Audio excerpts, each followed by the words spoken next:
Hi, this is Michelle Gansley and Ronald McDonald from Chicago, Illinois at the McDonald's Global Headquarters, welcoming you to an Esomar update. Welcome to Esomar Update.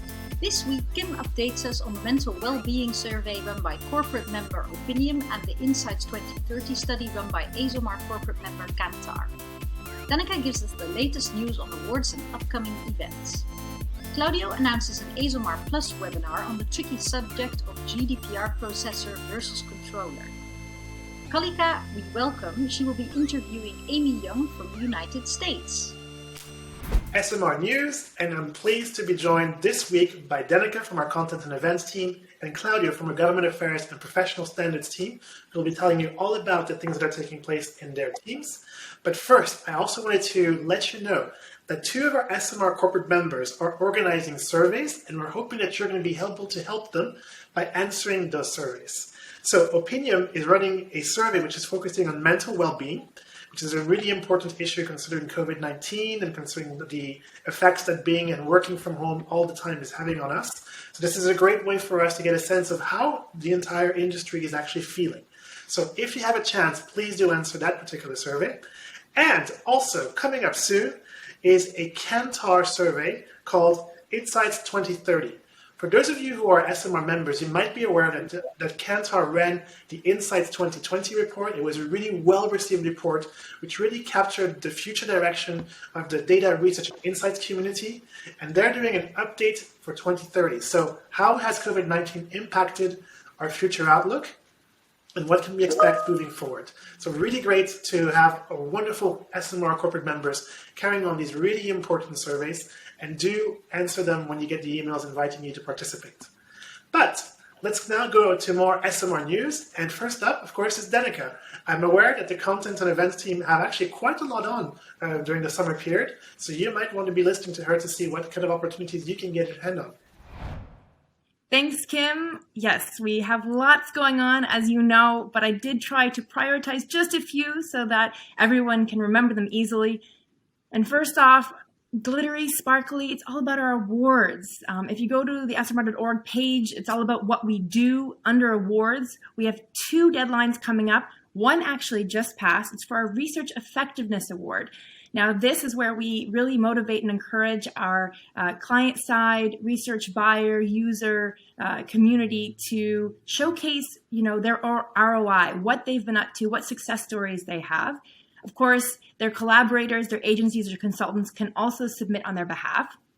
But the Research Effectiveness Award is a staple in our year-to-year awards. The deadline was yesterday, but I just heard that we have until this weekend. So if our members, non-members, it's really a corporate side client community, they want to submit their stories, their applications. This is a hefty prize. We have gold, silver, and bronze that are going to be awarded at our Insights Festival, 3,000, 2,000, and 1,000 euro prizes. So please do check it out on the website.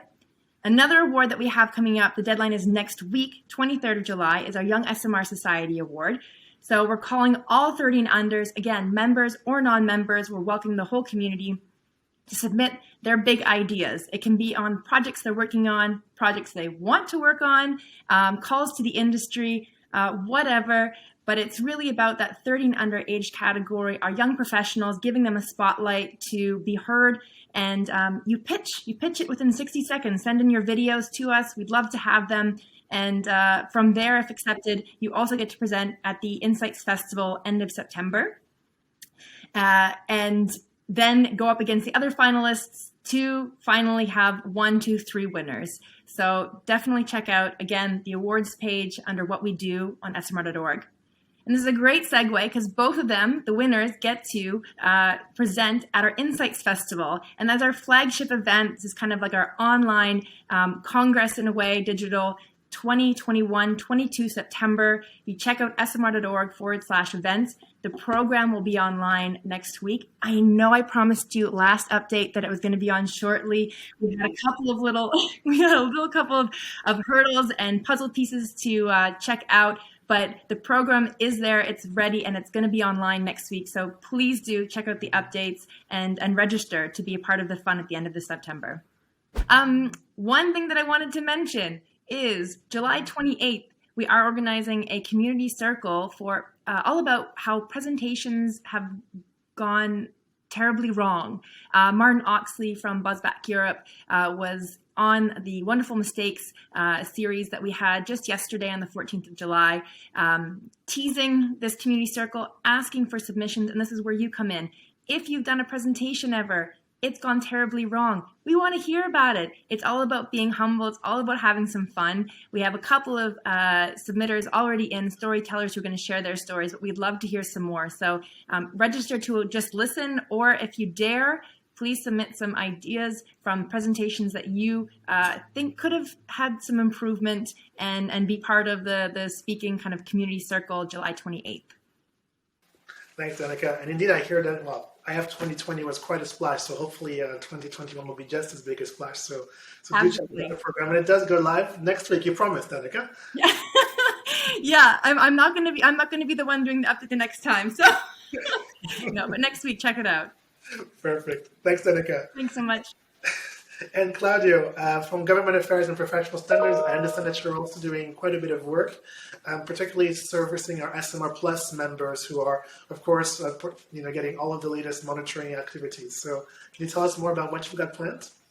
Sure. So another thing that will go live for sure next week is our webinar on the relationship between a controller and processor in GDPR. And indeed, request for help, request to clarify the position of our members on whether they are controller, joint controller, processor is one of the questions that we get most often. So we decided to launch a free webinar, free for everyone, either they are Esomar member or not, to clarify their status under GDPR. And we decided it to be free because this is really of fundamental importance. So we really want as many people as possible to participate.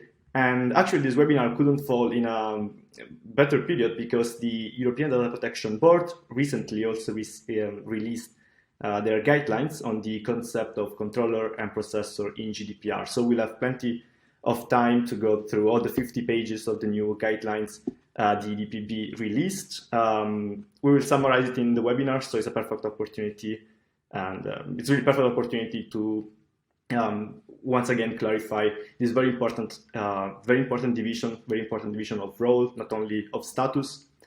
So register on esomar.org and check out also our social profile because the registration link will be available almost everywhere right now. Fantastic. Thanks, Claudio. And indeed, you're absolutely right.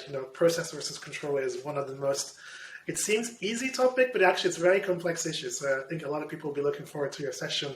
And also for you digesting those 50 pages of EDPB guidance, which I can't imagine is anybody's favorite bedtime reading.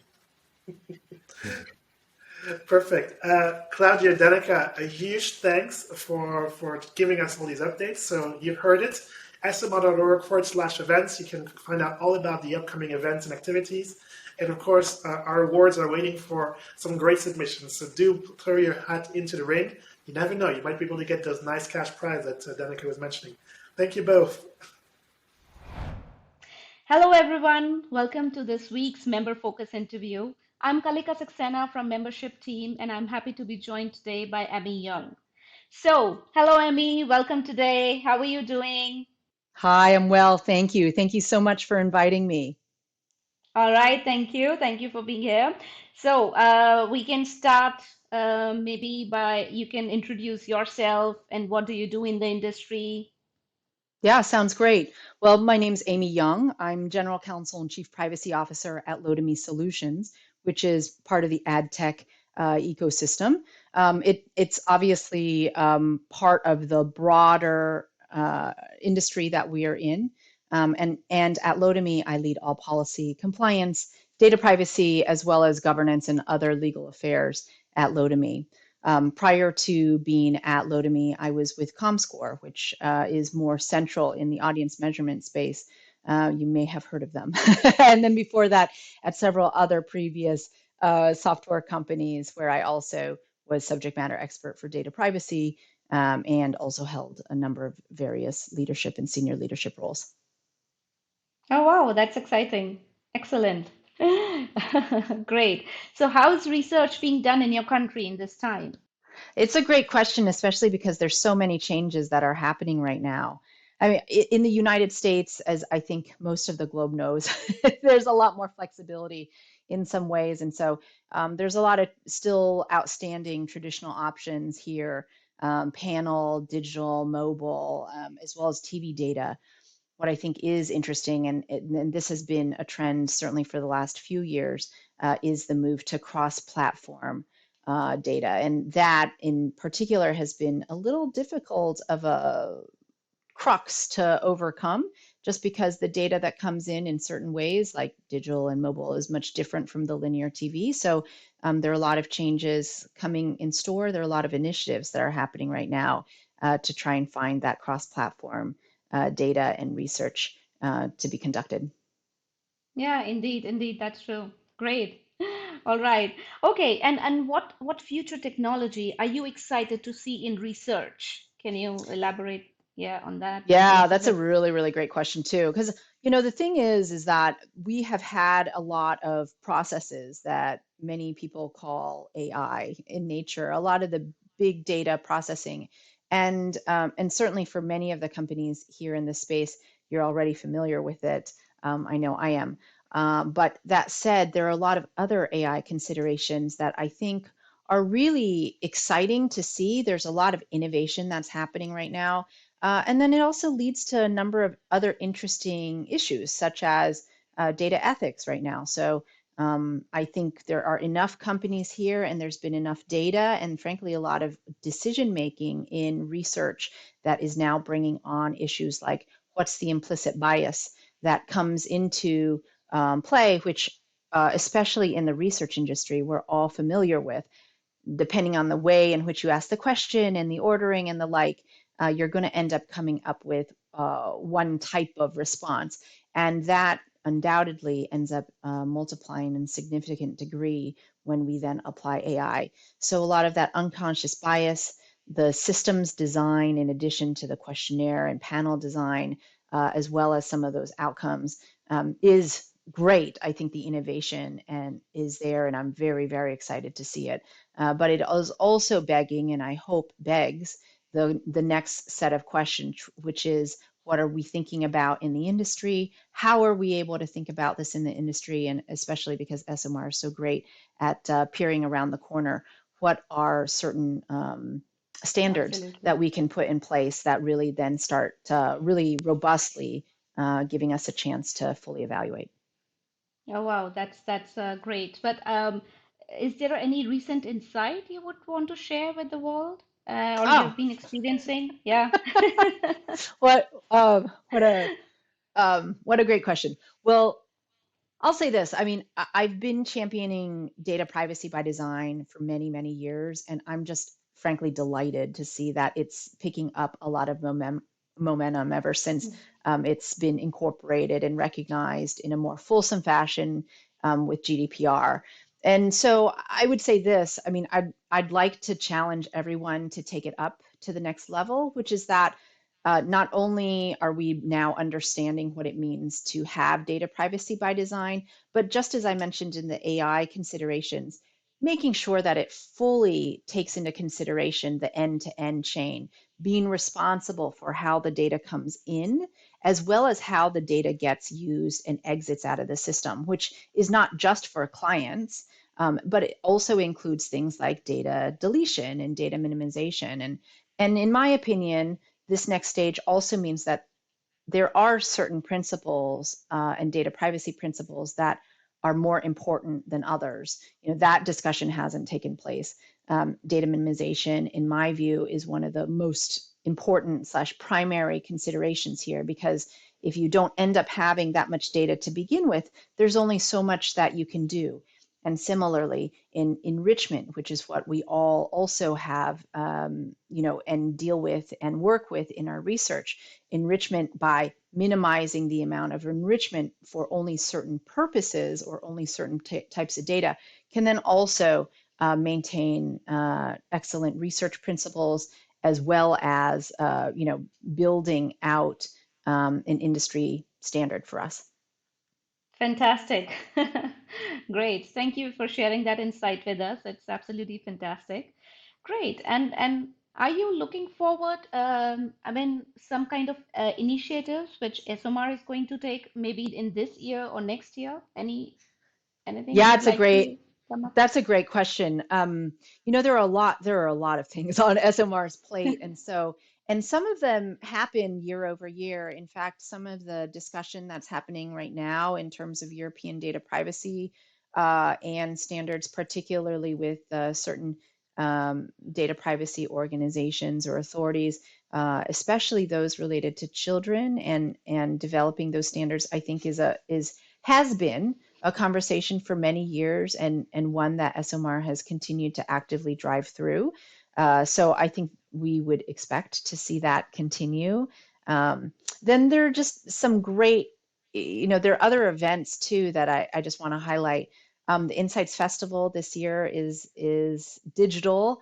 It's fantastic in Exactly. person, but I have to say, for everybody else, particularly on the other side of the pond, like I am in the United States, being able to participate in it digitally is a fantastic way to do so. And I think SOMAR really highlights the best of the best and a lot of really good topics for the research industry. So really excited about that. So, yeah, I think due to this pandemic, this transition has taken place from in-person events to the digitalization and to online platforms. So, I guess this is going great. Of course, everyone would love to see each other and, to interact with each other in person. But yeah, this is what it is for the moment. So, we are hopefully conducting the physical events maybe in future, maybe from next year. So let's see, and hopefully to get some good speakers and good content topics, as you mentioned. So it's always been a pleasure to be a part of Insights Festival. For sure, Great. absolutely. No, and the event itself is great, and I can't wait to see everybody in person too. I'm sure there are a lot of Yeah. people who feel that way. But in the meantime, the fact that it's digital and you guys are putting this on is absolutely wonderful, and I'm really looking forward to it. Yeah, great. Absolutely fantastic. Thank you. And just the last question, Emmy. What one food from your country should everyone try? That's great. Oh my This goodness. might be a always a interesting question. It is. Well, and you're talking to a foodie, so it's really hard for Oh, me great. to just pick one, you know, and especially in the United States, there's such eclectic fare that I am lucky that there isn't just one to have to pick. I'll say this, certainly in the DC region, which is where I am currently, there's a lot of wonderful authentic cuisine that comes from various regions across the world. It's a phenomenal place to have some incredible Chinese cuisine, including sub-regions from it up in Maryland, Korean food as well, down in Northern Virginia. You really get some not only authentic, but also authentic and fusion type food there. And then there's a great amount of food that and cuisine that comes up from Latin America in this area too, and so I enjoy that. So if DC is not cosmopolitan enough, please consider, especially for those who like food, to come this way. I'd certainly love to host and entertain, and more than that, have any reason to then go out and try some of these foods, all of which are very much on my love to eat plate. Oh, wow, great. All right, all right. I mean, sounds interesting. Yeah, I mean, definitely would like to try a few of those when I would be there. Please do. Please come on over and we'll be sure to try some of this out. Yeah, together. Great. All right, Emmy. So, thank you for all the answers and thank you for being here today with us. It is a pleasure speaking with you today. Thank you so much for your time. Thank you so much. I really appreciate it.